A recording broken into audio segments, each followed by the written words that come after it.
right? You have a lot of turnover, possibly. Kelsey may be finished. Where I'm looking up average life expectancy. I'm dreaming at this point. Like, I can't. I'm done with the season. What's the next evolution of Pat Mahomes? And it's weird to be talking about a guy like, what's the next evolution of Pat Mahomes, and he's not 30. You could be anywhere doing anything, but you're hanging out with us, and we appreciate that. So wherever you're listening and however you're listening, we appreciate you guys for listening. With that being said, ladies and gentlemen, welcome to another exciting episode of the GamePlan podcast. Alex Goodwin is my name. You can follow me on Twitter at Alex Goodwin TSM. That's at Alex Goodwin TSM. That's T as in tacos, S as in sangria, M as in margaritas. I'm joined this week and every week by the man, the myth, the legend, Coach Kennedy Miller. What's up, dog? What's going on, my man? How you doing? Man, I'm doing all right, Ken. Where can the folks find you on the artist formerly known as Twitter, my dog? And find me on Twitter at _Kennedy Miller _. Again, that's _Kennedy Miller _.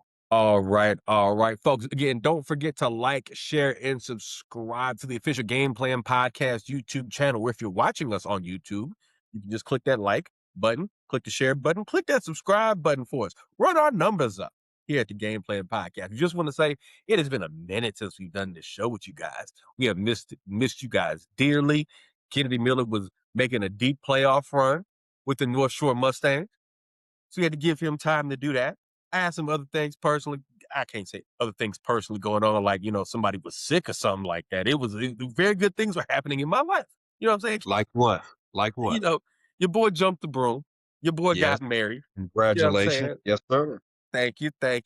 So that's where we've been. Because, we've been getting text messages. We've been getting phone calls. We've been getting your tweets and your Instagram DMs. Where y'all at? Y'all ain't got nothing to say about Bam. What y'all think about J.J. McCarthy and Kyler Murray? We heard y'all, right? We had some other things to take care of. But we back and we here now. So Kennedy Miller, I said S as in sangria. I should have said S as in soon, because the NBA playoffs start extremely soon. In about 3 or 4 weekends, we'll be in the NBA playoffs. So Ken, we're going to play a quick little game to pop this show off called Contender or Pretender. You ready, dog? Let's do it. All right, Ken. We're going to start off with your LA Lakers. Contender or pretender? Oh, Alex Goodwin. If you had asked me this question 2 weeks ago, I would have said that we were a pretender. The way that it's looking right now, and as they go into the fourth quarter of this game against Miami on this Thursday night, I believe these Lakers are a contender. They're flawed, but they are a contender. I'm looking at the wins that they've had over the last 2.5 weeks. They've beaten Minnesota. They've beaten Denver. They've beaten Houston twice, right? It looks like a team that is clicking chemistry-wise, right? They're starting to get into a groove. And now that they've been together, this core group has been together for a year and some change now. They've got some continuity, right? There were no really big moves at the trade deadline. They traded away Gabe Benson, got Luke Kennard, which adds a little bit of scoring because Gabe Benson was one of the worst performers for somebody playing his amount of minutes in the NBA, right? Luke Kennard at least is a 50%, 49% three-point shooter, leading the league in three-point percentage. So even if he's not making a shot, it's a threat. And he's spacing the floor next to LeBron and Luka when they're on the floor together. DeAndre Ayton somehow just got a revolution 2 days ago that said, hey, I'm not that guy. So now I'm going to play my role, which I don't know. Maybe if I was bought out, I would take that. I would figure that out myself too. But when I'm looking at the top teams in the West, I think about contenders. I think about the top 3 or 4 teams. Oklahoma City is no doubt a contender. And I don't want to, talk about teams that we're going to talk about in a second. But every team that they've beaten has shown me a reason to believe that they can beat them in a series. Obviously, it's just one game, right? Some of those were just one game. But I think that even though some of those teams, like say like a Denver, could cause matchup problems for us, we can cause matchup problems for them as well, right? Before Luka came last year, I think we had lost like 16 out of 20 games against the Nuggets, Yes. right? We could not beat the Nuggets. Now, since Luka is here, I want to say we won 4 out of 5 games on the games that he's played against them, right? Because it's just a different dynamic. Now Jokic has to come out in a pick and roll every time. Now they have to try and scheme around that. So I think now if you got a healthy LeBron, Luka, and Austin Reeves with that group that's around them, and you got to give credit to JJ Redick too. Like JJ Redick, even though he's kind of quirky and he can kind of come off as arrogant and kind of all this, he's a guy that strikes me as like in a playoff series, I'm going to tinker with different strategies. I'm not going to be like how we criticize Darvin Ham for just hands in his pockets. I think he's at least going to try and do different things. And if it doesn't work, it doesn't work. And I think he really has learned from his mistake in last playoffs, right? Holding those guys, not serving anybody in the second half. I think he's got something up his sleeve for this group coming up in the playoffs. So I think they're a contender. So for me with the Lakers, I'm going to disagree with you. I think they're a pretender. And there's a couple of reasons why. I will admit they've had a really great last, 2 to 3 weeks, right? Where they've won, 9 out of the last 11, if I have it right? Something like that. I think they've won 7 in a row. Right. Luka's hitting the game winner. Luka looks like he's replayed himself back into shape, right? They're getting healthy at the right time. As you mentioned, DeAndre Ayton has had his road to Damascus moment and realized that, hey, Playboy, you are a glorified version of Clint Capella at this point. That's your role, right? That is who and what you are. But I think for me, when I think about a contender, I think about a team that I think can go 3 rounds deep. A team that I think has very few flaws. And I think the flaws that the Lakers have are like extremely fatal flaws, right? Your 3 best players, most times you really shouldn't have them on the court, all 3 together, right? Because at this point, LeBron, Luka, and Austin Reeves are not plus defenders, right? And it's hard to scheme around the fact that three of your 5 best players in closing time are bad defenders at this point. LeBron is because he's old. Luka, a lot of times, is because just like it's an effort thing, I feel like, with him. How do you scheme around that? Right? You can put up a lot of points with those 3 guys on the floor together, but for the sake of your defense, you have to stagger them, right? So that hurts you. And then my other issue is it's not inherently LeBron James, but it's the fact at his age, they're going to have to play every other night in the playoffs, right? But sometimes you get a matinee game on Sunday, maybe you get the next time you play is Wednesday. But other than that, it's every other night. At his age, and he's 40, almost 42? He's almost 42. Can he play every other night and do it at a high level for 38, 39, 40 minutes a night? Is he capable of doing that, right? Something I'm starting to think about with LeBron. Like, LeBron can really turn it on for a game or 2, right? But throughout, multiple 6 to 7 game series to get to the conference finals or the NBA finals, what is that going to take for him, right? Like, I think about my mom. My mom loves to cook, right? My mom is a phenomenal cook, right? Just because of some physical health issues, there's some things like she can't cook the way she used to on a random Thursday, Friday, or Saturday, the way she once did. Now it's more of, all right, Thanksgiving, Easter, Christmas, my father's birthday. It's very specific times where she can do a massive amount of cooking, and then she won't have to do this again for, a long stretch of time, right? I view LeBron in a very similar way, right? Like, can LeBron give you a vintage LeBron James performance on a Tuesday night, game 2, and then turn around game 3 and give you a similar sort of performance, and there not be a precipitous drop-off, if that makes sense? Or am I tripping, dog? Well, I mean, that's why I said 2 weeks ago, I was with you. Like, I'm still picking about probably 2 teams that I definitively say are better than the Lakers, or that I could see winning the championship in the Western Conference before the Lakers. But this week and a half, right?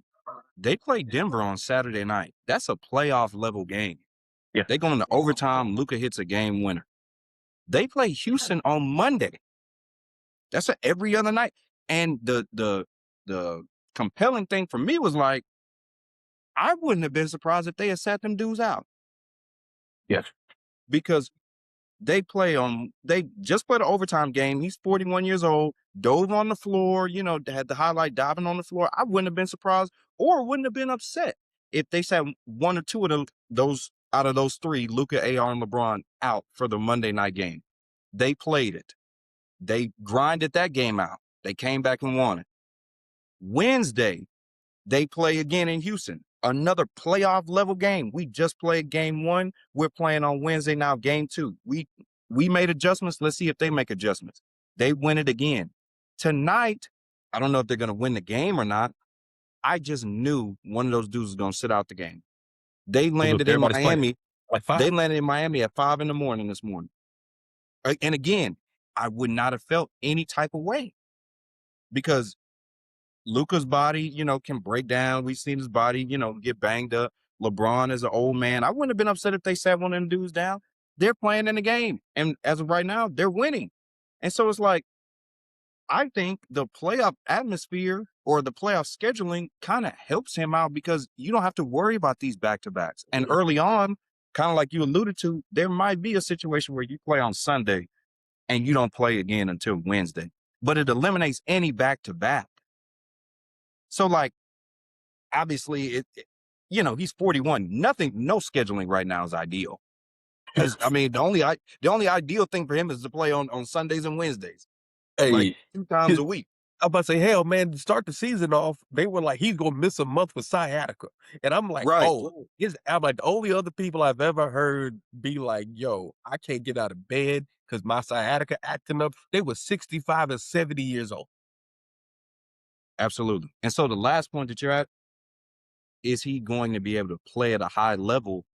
What are we defining as a high level? Because I'm not expecting him to be the number one option no more. That's what you talk to Nico Harrison for. That's what you got Nico Harrison for. Now, am I asking, is he going to play at a high, am I expecting him to play at a high level? Do I think he can give us 16, 8, and 7 and not turn the ball over a lot and expend energy on defense? That's the expectation that I have for him. Anything else, like the game he played last night in Houston, when he had like 30 and missed one shot, that's an anomaly right now. That's not happening every night. Yeah. And I think that's the thing, like recalibrating what we expect from him in year, this 23? Yeah, I think. Yes. Recalibrating what our expectations are. Like, what is a great game from LeBron James? Because he's not at the place that he was from like basically 2007 to 2021, where you drop LeBron James in and you could take any set of fools to the finals. Now, and I will say this kind of to your point. The one thing that does give the Lakers, or that should give them some measure of confidence, is that once they got Luka Doncic for the first time in LeBron James' like non-Olympic career, he's the second best player on the basketball team. Or depending on what you think about Austin Reeves at this point, LeBron might be the third best player on the basketball team, right? I'd still give him second best, right? I would. But if LeBron's the second best player on the basketball team, hey, you might be cooking with gas. And I'm going to tell you who is not cooking with gas, and the car might be on the side of the road. The Houston Rockets, Kennedy Miller. I think these boys is pretending, dog. And it's a couple of things, right? I figured Fred VanVleet going down, they would get a point guard at some point. They haven't done that, right? Şengün cannot guard us all, right? And I find it to be very difficult to think that the Houston Rockets are going to be able to make a deep playoff run. If we think about the bigs in the West, right? Chet, Jokic, Victor, right? To a much lesser extent, the Bull in the China Shop, Julius Randle, right? Şengün can't guard none of them, right? Like, cannot guard anybody. He is so bad defensively. I went back and watched that when they played the Spurs a few weeks ago, when Dylan Harper was like, yeah, we ran the exact same play 15 times in a row to go at Şengün. And I promise you, all 15 times, it looked like the first time they ran it because he looked shocked and surprised and out of sorts every single time, right?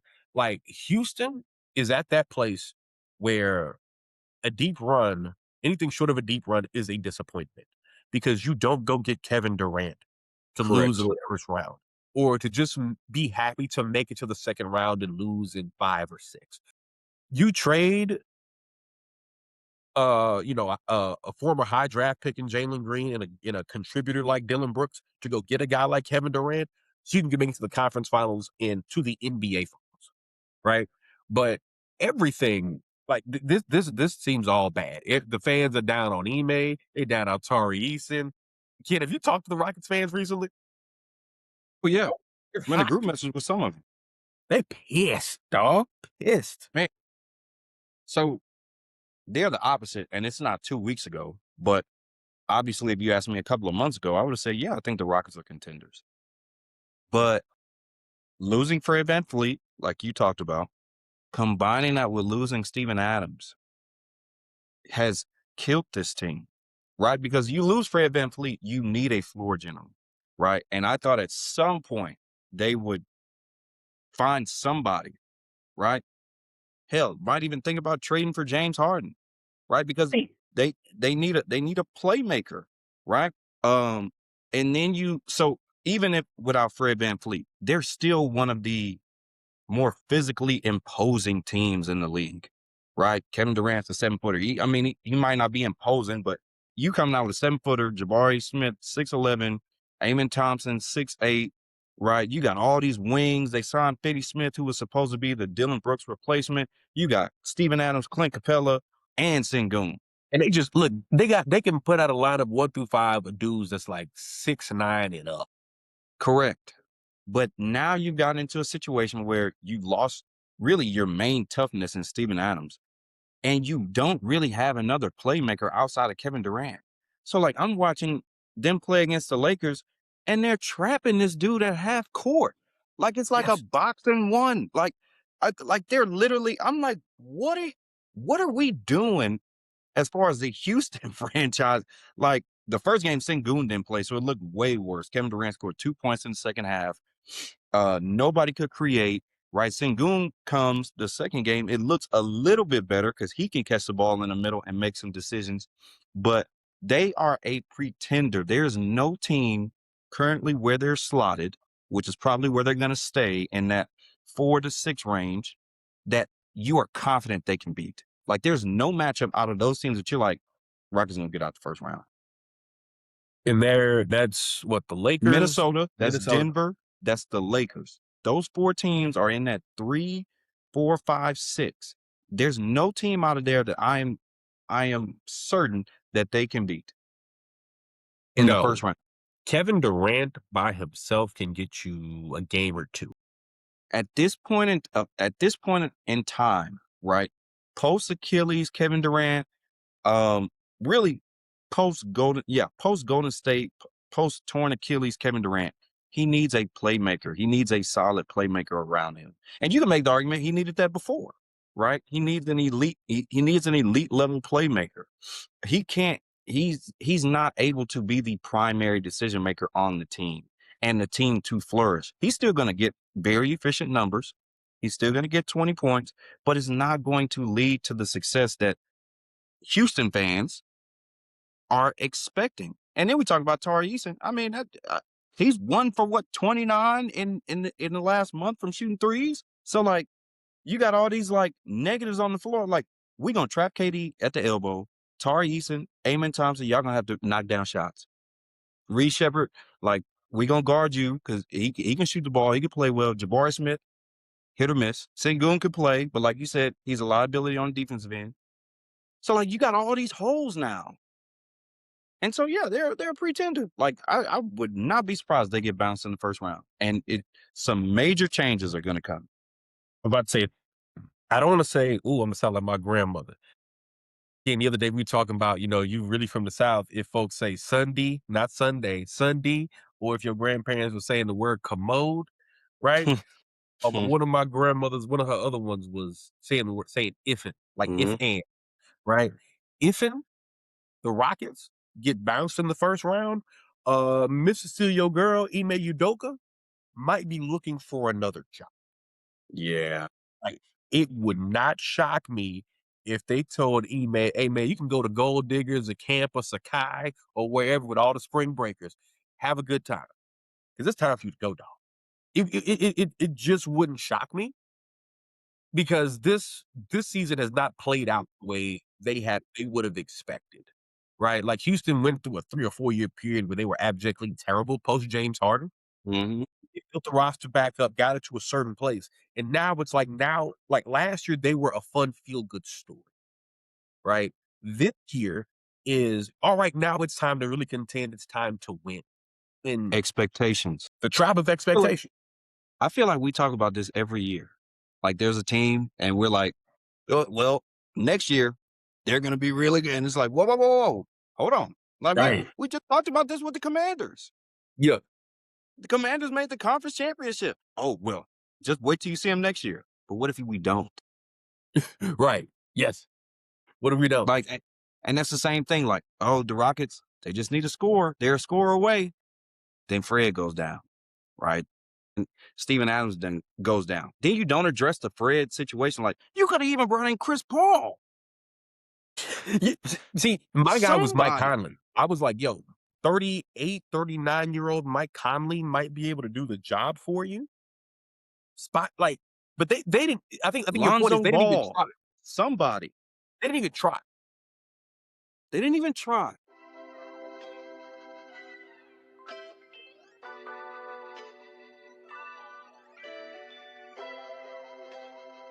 And I think that's where it's going to be really rough for Rockets fans because they're going to see a team. Let's move to our next team in San Antonio.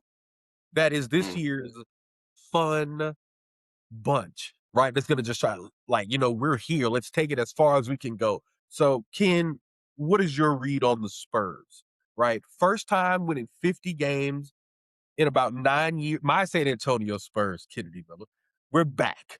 We're back, right? First time winning 50 games in about 9 years, right? On pace to get to possibly 60, right? I think we've won 18 or 19 of our last 20, right? Mm-hmm. What's your read on Big Parlay and the Spurs, Ken? Can we make some noise in the playoffs? I think you guys are pretenders. Talk to me. I do. I think the Spurs are pretenders. Not saying, and I know I'm kind of sounding hypocritical, but they're just too young right now. Like, hear me out. I think Wemby's going to be an all-time great player. There's never been an all-time great player that has won it in his first year in the playoffs, right? Some people can say Magic Johnson. He was a young player on an older team, right? All of these guys, for the most part, outside of like Fox and like Harrison Barnes, most of their core, their most important players, this will be their first playoff experience. And like, I think there'll be a fun team. I think it's going to be a great series. I'm very intrigued to see who they match up with because I keep looking at the standings. I'm looking at it every day. I would love to see Kawhi Leonard have to go into San Antonio and play them dudes. I think that would be a hell of a series. Yo, that would be nuts. And Kawhi as is kept, this might be, and I think it's going really under the radar because all we've been talking about in terms of the Clippers this year is them firing Chris Paul at Hartsfield Jackson or Kawhi Leonard possibly getting $30 billion of that brown paper bag money. This might be one of the best seasons of Kawhi Leonard's career at age 34. Like this is the best. Like he scored the ball. He's averaging a career high in his 14th year. And this is after what? One ACL tear, one meniscus tear, and 2 other knee surgeries. At age 34, 35. Obviously, I think the Spurs are more talented than the Clippers. Would I be surprised if Kawhi willed the Clippers to beat a young, inexperienced Spurs team in the first round if they make it? No, I wouldn't. Fair enough. Now, do I think Wemby is going to have crazy playoff numbers like 30, 14, and 3 blocks a game? Yes. But, like, I got to see what the rest of them dudes going to do. I got to see what the rest of them dudes going to do when the moment comes, because I've seen Harrison Barnes in 2015 in those moments. Right? Like, I want to see what the rest of those dudes, who's about it and who's not, because that's what changed the trajectory of the Rockets. Jalen Green was this dude until we watched him in the playoffs, and then we like, is he really this guy? Right. Or does he need a change of scenery? Because Castle, Harper, Basell, all these dudes look good now, but is everybody gonna step up, or is somebody gonna be like, I don't know if the lights were too bright for you. I don't know if you came to play this series, and it might That's fair. hurt them. I think that's that's fair. why I'm saying a pretender. That's why I'm saying a pretender. And I think the only thing, like if I told you, let me back up to kind of counter your argument, Ken. If I told you a team has people on their roster in the organization that are going to get votes and possibly win Coach of the Year, Executive of the Year, MVP, Yep. Defensive Player of the Year, Sixth Man of the Year, and then you're going to have some dudes that at least 2 people that are on All NBA. Well, one, Victor's going to be on All NBA, and then definitely easily All Defense, right? If I told you you're going to have folks who are going to be in consideration or get these type of accolades, you're easily going to tell me that's a team that can win a championship, right? He's not winning MVP, but he's going to get a lot of votes. Right. Yeah. That, in my head, that screams that's a contending team. The only reason we think that it's even a conversation is because the guys are this young, right?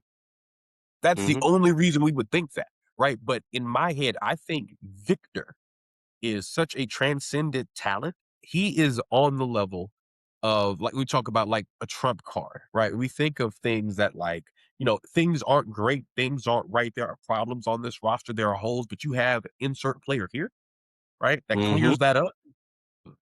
From 2007 to 2021, LeBron James is that guy, right? We got LeBron. That's the ultimate big joker. Boom, right? I think Victor is that caliber of player, right? We have Victor and you don't, right? Because especially defensive, like the gravity he commands, right? And how he just affects the geometry on the floor, right? Defensively, there are going to be shots that people are not going to be willing to take because they know he's somewhere lurking, right? And I think you do make a great point, right? Outside of De'Aaron Fox, who I feel really confident about, like when the team is hemorrhaging, when things are not going right, who's going to be there to get a bucket? That's why they went and got him, right? Right. But outside of him, and I feel real confident with Victor as well, right? What about Champagne, right? I mean, these are fair points to make, right? But I feel like Victor is already there, right? And I feel like we would probably feel a little bit more confident in this team had Victor not had the blood clots last year. We would have seen them in the play-in and possibly, go out early in a playoff series last year. Right? Well, yeah, I feel like then I we feel more definitely would. confident in what they Because can do. now I see what they Right? look like Maybe with the possibly lights you on. will. Right. I feel good about this team because while, for some people, the inexperience is a hindrance. I think for a team like San Antonio, the inexperience might give you a certain level of freedom, if that makes sense. Like you don't know what you don't know. Yeah. All right. Does that make sense? Absolutely. No, I mean, like I said, I don't want to try and take anything away from Victor, because I think Victor is going to start to cement his status as an all-time great. I just don't know if the entire team is ready to do that. And that's a tall task to ask when most of your rotation is guys that are largely unproven in the playoffs. Like Fox is one of the team's veterans, right? He's got one playoff series to his name, right? So, like, where do these guys get this, like, wealth of experience? Because the game changes, right? The game changes, and the people that's been around it understand it. And so, I want to see how it all ends up turning out, because they can draw maybe Phoenix, or they can draw the Clippers, or they can draw Portland. Oh, yeah, well, yeah. If they draw Portland, then Yeah. Yo, let us walk over Portland. Let us walk over. But I think, like, honestly, we see Phoenix, we're gonna beat Phoenix in 5 too. Yeah, I think you'll beat Phoenix. I think the Yeah. Clippers, and I definitely think the Warriors will be an interesting series. Say this: those are the two that give me a little bit of pause, and here's why I say that. Right, I might be undercutting my own argument, but I'm keeping it real. Right, the coaching aspect of it. Right, Mitch Johnson, first time in the playoffs. I know coming into the season, I was not a big. I was really waiting to see on Mitch Johnson because hmm last year I was like, he coached the team after Pop had the stroke, and I was like, okay, he did fine. Right? I would have loved to hmm see what it would have looked like with Victor to finish out the season, right? But I was like, he did fine, but I'm like, if we want to, like, really, take the next big step, I'm like, I thought Mike Brown and Mike Malone were the guys to go, but they didn't do a search and they went with an internal candidate, right? Okay, fine, cool. But in a playoff series against T. Lue or against an experienced coach like Steve Kerr, will he be prepared to make those types of adjustments? Those are the matchups that worry me, right? And I will say, like, in the playoffs, those are the two matchups that worry me, right? Against OKC, does a coaching matchup really scare me? Not really, right? Against somebody like Minnesota, does a coaching matchup really scare me? Not really, right? Against the Rockets, does that coaching matchup scare me? Not really, right? But T. Lue and Steve Kerr, oh, those are things that can get you a game. Last one before we move on. Boston Celtics, contender or pretender? Contender. I mean, the East is open, especially with the unfortunate news today about, Cade Cunningham being out. And I mean, at best, that's a 3-week. He's going to be out for 3 weeks at best, which puts you getting ready to start the playoffs, right? So, like, Jaylen Brown has been playing unbelievable, right? Jason Tatum is now back. And those dudes, just like we talked about with the teams in the West, those dudes have been through battles together. They've been through wars. And even though most of their guys are gone, Porzingis, Horford, Drew Holiday, them dudes know how to win and they know how to figure it out, right? Derek White is still a plus for them. Peyton Pritchard is coming into his own. Like, they're going to be tough to beat in the East. I'm trying to pull up the standings right now for the Eastern Conference. They're second, I think. They're second. You got Detroit, Boston, the Knicks, Cavs. Toronto's the 5th seed. I don't believe in Toronto. Hell no. Atlanta, I really do like Atlanta. I really do. But not this year because they too young. Orlando, Miami, nah. Philly's cooked. Charlotte, yeah. So, like, I think I'm taking Boston over all these teams in the playoff series right now. I just saying. I got to give Joe Mazzulla legit. Like, I don't know who's going to win Coach of the Year. I think Mitch Johnson has a great case. I think Bickerstaff has a great case in Detroit. Oh, yeah. Yeah. I'd almost say, like, T. Lue and Joe Mazzulla should possibly finish 1 and 2, right?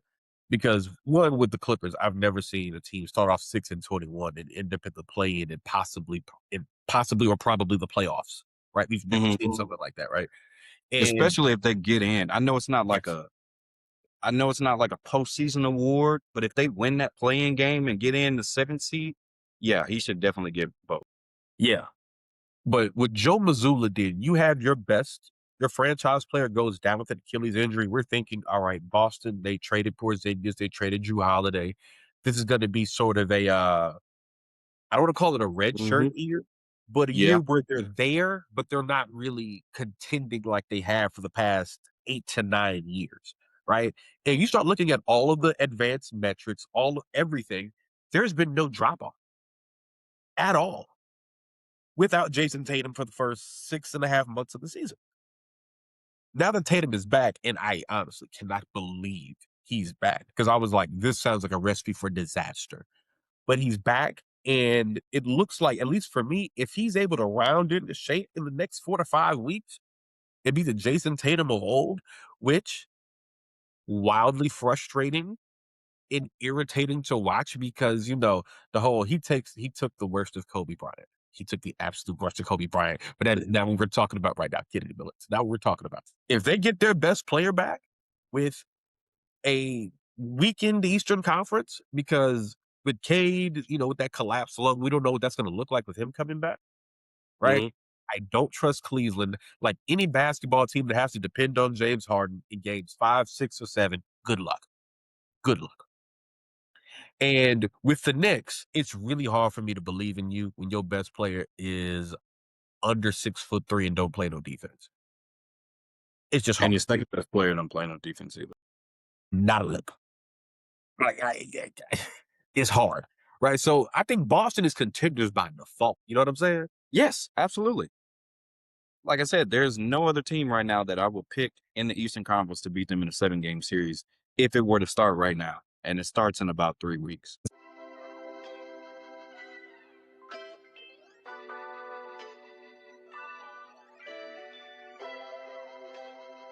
Speaking of teams, we're going to switch gears a little bit and talk about teams that are not contenders, teams that ain't winning a damn thing no time soon. Kennedy Miller, the NFL, the Miami Dolphins. Ken, I think we're going to have to call the NAACP, the Urban League, the Nation of Islam, Dr. Umar. We're going to have to call somebody on behalf of Malik Willis. Somebody, because brother man just got him a bag. We're like, he's been a backup. He's going to get himself an opportunity to start and succeed. And we need these opportunities for our brothers. And what do? Pull the rug from up under him. Tyreek Hill gone. Jalen Waddle gone. $150 million in dead cap. How the hell do you put together a team? Right? If I'm Malik Willis, I'm trying to see how I can give the money back. Right? Because I saw it on a show today, Kennedy Miller, somebody was like, so what does Malik Willis need to succeed? I'm like, everything. They just sent the hell out of town. What does Malik Willis need to succeed now that all that's gone? A good therapist, a good chiropractor, right? A good minister, a good pastor. He's going to need some spiritual nourishment to get through this bullshit they about to put him through, Kennedy Miller. Do you know how mad I would be? Oh my God, I'd be so pissed off if I was him. And here the Dolphins are. Remember about 7, 8 years ago, they were doing a tank job? Yes. And now, Ken, here they are, back again. Back again. Dude, I think, they're going to be one of the worst teams this year that we've seen in a while. And like you said, I feel bad for Malik Willis when, because the new coach is Jeff Hapley, if I'm not mistaken. Hapley. He used to be the head coach at Boston College. He left, took the coordinator job with the Packers. He was the DC for the Packers. So basically, he's been watching this guy for the past, 2 years. And he's like, man, I think I use this guy on the team that I was on. He gets hired by the Dolphins. I can use this guy as a quarterback. I've been coaching against him in practice. And this is what you subject me to, right? Like, just strip all my weapons away. Like you said, $150 million in dead cap, trade Minkah Fitzpatrick, let Tyreek Hill go, trade Jalen Waddle. Like, what are we doing? And now we got to play the Patriots and the Bills 2 times a year. It's going to be us and the Jets that are going to be stinking up this joint for the entire season. And I'm going to say this, right? I know we said this a couple years ago about the New York Jets, but the Miami Dolphins, we really might have to put them on Tubi. We really might have to put them on BET Plus. It's going to be tough to watch. Oh my God. Like they going to have to, what Kevin Samuels say? They're going to have to be giving that shit away. They're going to be giving them tickets away. And they're going to play that. They're going to play that Thursday game where you like, I'm not watching. Not at all. No. They gonna put them in those games. Like I hope, for the sake of all of us football fans everywhere, they do not subject us to primetime Miami Dolphins football. Please. Now, I know we gonna get them one time because every team in the league plays a Thursday. Yep. Mm-hmm. We gonna get them once, right? But I don't want to see them no more. Look, I'm gonna be like Mario Winans at 05. I don't want to know. I don't even want to look over there. I don't want to know what the hell the Dolphins got, because the Dolphins are gonna be booty, kid. I mean, just like can what I say, Bubba Sparks, booty, rocking everywhere. Man, come on, Ken, it's gonna be rocking everywhere. Okay, look, it's gonna be live on Sunday every Sunday afternoon for the Dolphins. Booty. booty, rocking everything. They are gonna stink. And yo, I'm now that I'm thinking about it even more, right? Why you pay a quarterback some real money, right? If y'all knew y'all was gonna stink and be terrible, can't y'all just send Quinn Ewers out there to be cheeks? Right. And if that's the goal, If because the goal clearly is to it's not to suck, contend. yo, because when you go, they got Malik Willis before they did the rest of this. Mm-hmm.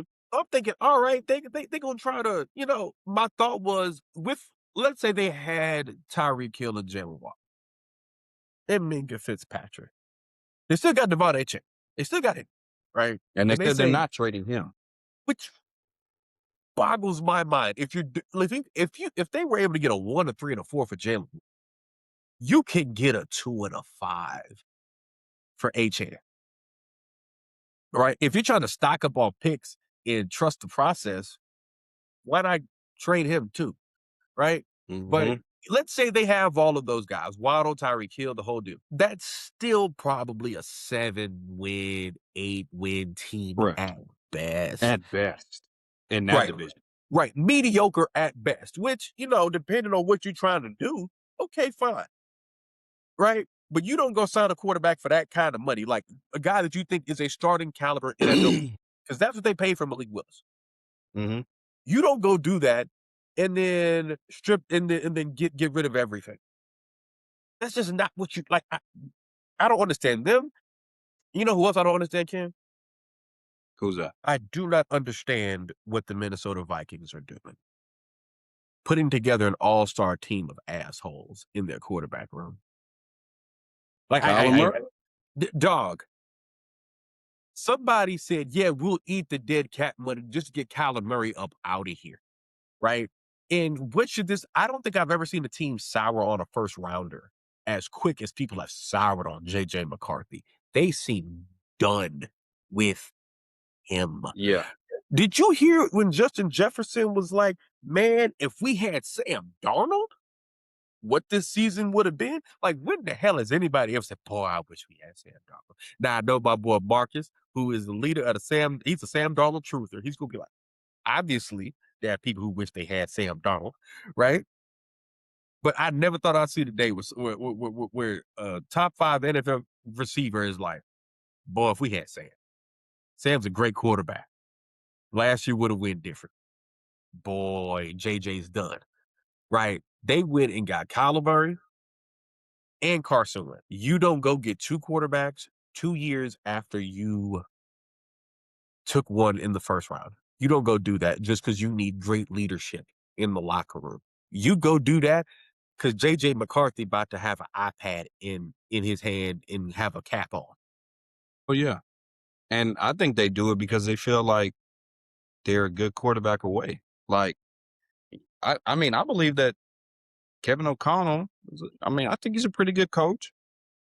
And I think that, especially with the GM being gone now, I believe that he had some say in, like, I don't think this dude is the real guy. Like, I don't think he's going to help us out. And we got talent. We got talent over here. We got a top 5 receiver. We can compete. Our division is really tough. Like, and they got Jordan Addison too. Got Jordan Addison, right? Like, they got pieces. They just, again, it's one of those things like, I need a quarterback that's going to be able to captain it. Now, is Kyler Murray the real answer? I'm not sure. And I would more than likely say no. But I do think having him wins them another 2 games. Like, I mean, he got some talent. What's the knock on Kyler Murray is he don't study, don't watch film, kind of arrogant, all this stuff. But, like, I mean, just talent for talent. There's a reason why he went first round, number 1 pick. He's a world-class athlete. The greatest. We from Texas, Ken. We were in high school. Kyler Murray, we were in high school, and I think some people don't realize how great Kyler Murray was in high school. Kyler Murray's a year younger than me. Kyler Murray was like this urban legend when we were in high school. And He's in my class. Yeah. For me, I'm like, Kyler Murray, like, it's very hard to top like high school quarterback, like best high school player in the state of Texas. For me, it's like there's Vince Young, there's everyone else. And then along came Correct. Kyler Murray. Yep. Along came Kyler Murray.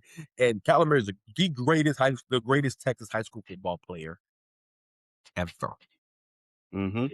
And I pushed back on it for a long time because, like you, I was like a Same. big like VY, like Yes. VY is VY that. But I mean, when you really look at it, when you look at the numbers, man, it's tough to go against that. It's tough, right? I think Kyler is one of those quarterbacks where Kyler is not. I don't think Kyler Murray is a franchise quarterback. Kyler Murray can be a starting caliber quarterback, right? Kyler Murray can be at best pretty good. If you put really good things around him at receiver, at running back, schematically and defensively, you can win some things with him, right? But there also becomes the problem. People don't like him. And if you're the quarterback, people kind of have to like you, which kind of makes it a little bit confusing that part of J.J. McCarthy's problem seems to be people don't like him. And so Kevin O'Connell's fix for that is going to get a quarterback who just got run off his last job because people didn't like him. Like, that's the part that's kind of confusing to me. Like, this is like with Kyler Murray, Carson Wentz, and J.J. McCarthy in one quarterback room. This is like an all-time, it's like an asshole all-star team of quarterback. In a very similar way where Jimbo Fisher's last year at Texas A&M, it was Jimbo Fisher, Bobby Petrino, Steve Adazio, and DJ Durkin on one staff. I said, oh my God, I can't imagine. These are like, this is like the Avengers of asshole. Right? That's what the Vikings got in the quarterback room. And I'm like, good luck, Justin Jefferson. Good luck, dog. Good luck. Ken, last one before we get up out of here. The Atlanta Falcons. What the hell? I mean, What the hell? That's all I really have. What the hell? you pay a quarterback almost a max deal that was coming off a torn Achilles. Yes. They didn't pay him almost a max deal, but they paid him a good amount of money. They gave him a bag. Yeah, they gave him a bag coming off a torn Achilles. That same offseason with the 8th pick, you draft a quarterback that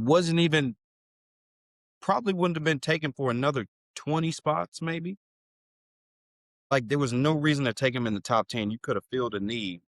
And then, like, you draft somebody in the top 10 who had injury concerns and gets to the league and he's got injury problems. Yes. And now you take another guy who can't seem to stop getting head trauma. I was gonna say a joke, but that's uncalled for. Okay, but what are they doing? Like, what is the direction that the Falcons are going in? You missed and I know where you're gonna go. So go ahead and bring it all the way exactly back. where I'm going. I got to go all the way back, Ken. I was trying to set it up for you to go all the way back. And you know what you just did, Ken? You remember when D Wade threw that lob to LeBron? It was like, and I'm running out the way. Yes. 5 years ago, almost 5 years ago, the artist formerly known as Deshaun Watson had just been, at least cleared criminally that he was not going to be charged. The Atlanta Falcons are willing to give up the house, the cars, the kids, and the dog. He decided he wanted to go to Cleveland. The next offseason, Lamar Jackson becomes a free agent. And they decide, oh no, we're not interested at all. We'll go into the season with Desmond Ridder. Forgot about this. All for the next year to give Kirk Cousins a bag coming off an Achilles tear. And then draft his replacement like 3 weeks later. That's horrendous. All for Kirk Cousins to have 5 or 6 good weeks and folks calling him ATL way and him swag surfing, all for him to turn back into Kirk Cousins. Then they go with Kirk Cousins' replacement, who's got to have go-go gadget knees at this point because he's had so many ACL surgeries, right? Yeah. He gets hurt again. So what do? They go they go take and put Tua turn the ball over in this situation when the Miami Dolphins, who are going to be cheeked up this year, just say, we'll eat $100 million in dead cap for this dude to go away? What? You could have had Lamar Jackson, and now you have a quarterback of Tua turn the ball over, ATL way, and go gadget needs Michael Penix. Somebody needs to pay. I'm legitimately thinking at this point, Arthur Blank needs to step down. Arthur Blank don't know what the hell is going on. And at this point, if I was one of Arthur Blank's children or one of his homeboys, I tried to get Arthur Blank to turn over all of his assets and all of his properties in his will. Just give it all to me, because he clearly don't know what the is going on. Didn't they just hire Matt Ryan for Be in a front office situation? Yeah. He did. But I'm like, what the heck, dog? All this at this point, all this happened under Arthur Blank's leadership. You, sir, are incompetent. You know how they say, you ever heard people go to Alcoholics Anonymous or Narcotics Anonymous? Hi, my name is so I'm an addict, right? Arthur Blank needs to show up somewhere. Raise his hand. He needs to go to some peach tree in Atlanta, and they got 50 million of them. Ken, have you been to Atlanta before? Mm-hmm. How many peach trees did you see? Yeah. It was dozens. He needs to go to one of them peach trees in Atlanta. Raise his hand. My name is Arthur Blank, and I'm in. Because that's all that. What else am I supposed to think of this? What else can I call it? Right? If this was anyone else, if this was the Jets, what would we call it? If this was the Giants, what would we call it? If this was the Cowboys, what would we call this? Right? If this was the Cowboys, let's keep it real. If this was the Cowboys, we'd be laughing, Oh, yeah. pointing, making jokes. Yeah. Right? We'd be getting killed. Crucified. But I think, here's my thing about the Falcons, though, right? And even broadly to the Hawks. People don't actually expect them to win. People are just cool with the vibe. Because it's Atlanta. Right? You're like, it's cool. If they're winning, it's a plus. But just be competitive. Don't be trash. Just be a little competitive. If you're winning, though, it's going to be a good vibe. Right. I'll be real. Even if they lose it, it's going to be a good vibe. It's Atlanta. You know what I'm talking about? Ain't nobody really, don't nobody care that much. You know what I'm saying? Look, yeah, they know the fact. Look, they nobody care that much. Right? Over the last three or 4 weeks, we talked more about a ridiculous promotion the Atlanta Hawks are going to run or trying to run, more than we had talked about the basketball team the whole year. We talked more about the ridiculous Magic City Monday idea more than we have talked about the Hawks all year. They ain't trying to win. Or, I'll put it like this. Winning is a cherry on top. Let's just have some fun. But that's the thing with the Falcons. The Falcons, what if we actually looked at the Falcons like, this is a win now year for the Falcons? What have we ever said? The year they went to it wasn't like that was expected. Yes. We knew they were a playoff team, but we're I feel like kind of later on through the season, are the Falcons really legit? Yes. They might be pretty legit this year. They had a squad in 2012, 2013 too. With Julio, I think Roddy White was still there. White.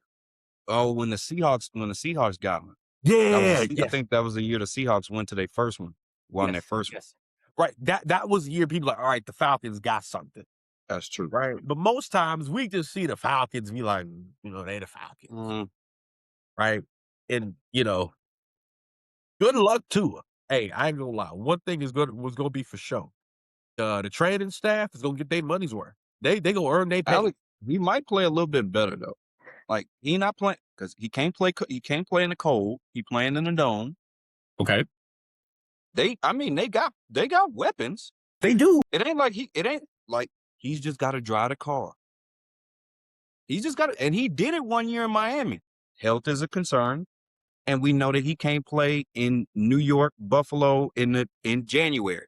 But if he playing in domes and he playing around there, I think he'll be all right. But they got Bijan. They got Bijan. They do. And he, for my money, is the best running back in the league. I have no argument. But if we think about the teams that that are going to be like we know are going to be playoff teams next year, Seattle Sure. outside, right? Yeah. Seattle's outside. LA done. But what I'm saying is, can he win you enough games to get there? Because right now, are we projecting the Falcons to get there? You see, it depends what you think about the Panthers and the Bucks. It's Tampa Bay's division to lose to me. I do think the Panthers surprised us last year. I think it's Tampa Bay's division to lose. I thought the Saints made some sneaky good moves, but I'm not sold on Tyler Shaw or whatever his name is. I think it's Shuck. Yeah. Whatever his name is. Okay. But again, the division is wide open. The Bucks imploded midway through the year last year. And again, the Falcons, they got talent around Tua. He ain't got to be he ain't got to really draw that thing. He just got to be serviceable. But that's the question. At this point, can he be that? Right? Because if a team says, you know what, we're going to eat $100 million in dead cap so you can go away, that means you're not even serviceable. That's what that tells me. Right? Because why would you eat $100 million in dead cap? Just cause. Right? You don't just do that just cause. If that makes sense, right? But good luck to the Falcons. Good luck to Falcons fans. And their training staff, boy, you talking about Christmas bonuses over time. Yeah, man, that's rough. Rough. And that is another episode of the Game Plan Podcast. Kennedy Miller, my guy. Always a pleasure, my man. Glad that we were able to get back today. You can find me on Twitter at _Kennedy Miller _. Again, that's _Kennedy Miller _. All right. You guys can find me on Twitter at Alex Goodwin TSM. Again, on the artist formerly known as Twitter at Alex Goodwin TSM. T as in tacos, S as in sangria, M as in margaritas. I got to give a quick shout out, Kennedy Miller. It's March Madness in my alma mater, Prairie View A&M University. Shout out to PV. We won the SWAC tournament. We won the first 4 games against Lehigh. We're going against a defending champion, Florida Gators. By the time y'all hear this, we're going to put this out on Friday. They're going to hear this Friday. The game is Friday evening, right? I keep thinking about what my dad said at the time Texas Southern played North Carolina in one of these 1 versus 16 matchups. He said if TSU gets like a 9-7 lead, he said they need to send somebody into the back, shut off all the lights, call in a bomb threat anonymously. Game over. We win. Ken, forget if the score hits a 9-7. If we go up 3-2, send somebody to the back. But shout out to Byron Smith. Shout out to the Purple and Gold. Byron Smith. Hey, man, got me ready to sing the fight song. Cheer for Prairie View. Cheer for the Purple and Gold. Let's cheer them on till they get that score. Get the ball. Score some more. It's time to go. It's time to go. Wherever you're listening, however you're listening, we appreciate you guys for listening. For Kennedy Miller, my name is Alex Goodwin. This has been the Game Plan Podcast. We will see you guys next time. Take it light.